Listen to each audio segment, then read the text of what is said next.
Monsoon सत्र 18 जुलाई से 12 अगस्त तक होगा। राज्यसभा में बदले अंक गणित और कुछ मुद्दों पर बनी सहमति के बाद इस सत्र में जीएसटी जैसे लंबित बिलों के पास होने की संभावना है। फिलहाल संसद में 56 बिल लटके पड़े हैं, जिनको पास कराने को लेकर सरकार आम सहमति बनाने का भी प्रयास कर रही है। संसद के मानसून सत्र की तारीखों का ऐलान हो गया है। मानसून सत्र 18 जुलाई से 12 अगस्त तक होगा। संसदीय मामलों की मंत्रिमंडलीय समिति की बुधवार को हुई बैठक में इसकी सिफारिश की गई। बैठक में यह भी तय हुआ कि सत्र को जरूरत के मुताबिक 2-3 दिन बढ़ाया या घटाया जा सकता है। मानसून सत्र 18 जुलाई से 12 अगस्त तक 18 जुलाई को बुलाने के लिए तय किया है और ये सेशन 12 अगस्त तक चलने का संभावना है।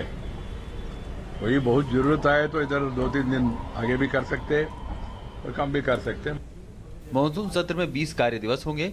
इस सत्र में कई महत्वपूर्ण बिल के पास होने की उम्मीद की जा रही है। खासतौर पर जीएसटी बिल सरकार की प्राथमिकता में है। सरकार आम सहमति से इस विधेयक को पारित कराना चाहती है और इस दिशा में काम कर रही है, लेकिन इसके बावजूद आम सहमति नहीं बनी तो भी सरकार इसे मानसून सत्र में ही पारित कराने की कोशिश करेगी। सरकार के मुताबिक उसके पास बिल के पक्ष में पर्याप्त संख्या है, लेकिन वो सभी दलों की सहमति चाहती है क्योंकि इसका राज्यों पर प्रभाव होगा। सरकार जीएसटी बिल लाना चाहते हैं। मैं सभी पॉलिटिकल पार्टी से अनुरोध करना चाहता हूं, कृपया ये बिल बहुत जरूरी है, देश के हित में है। मैं आशा करता हूं जीएसटी बिल अगला मानसून सत्र में पारित हो जाएगा, ऐसा मुझे विश्वास है।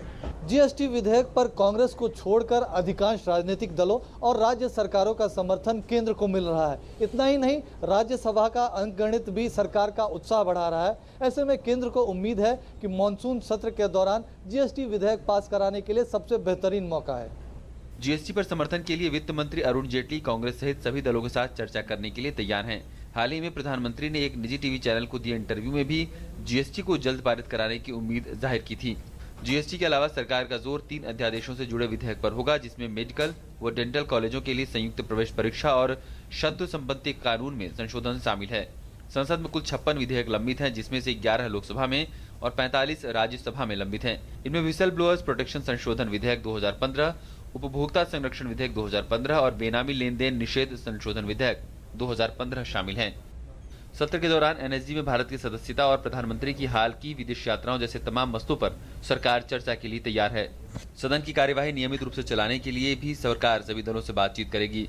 गौरतलब है कि हाल के कुछ सत्रों में लोकसभा में अच्छा कामकाज हुआ है, लेकिन राज्यसभा में बार बार गतिरोध बढ़ता जा रहा है, जिससे सरकार के कामकाज पर असर पड़ता है। दिल्ली से सुधाकर दास, डीडी न्यूज।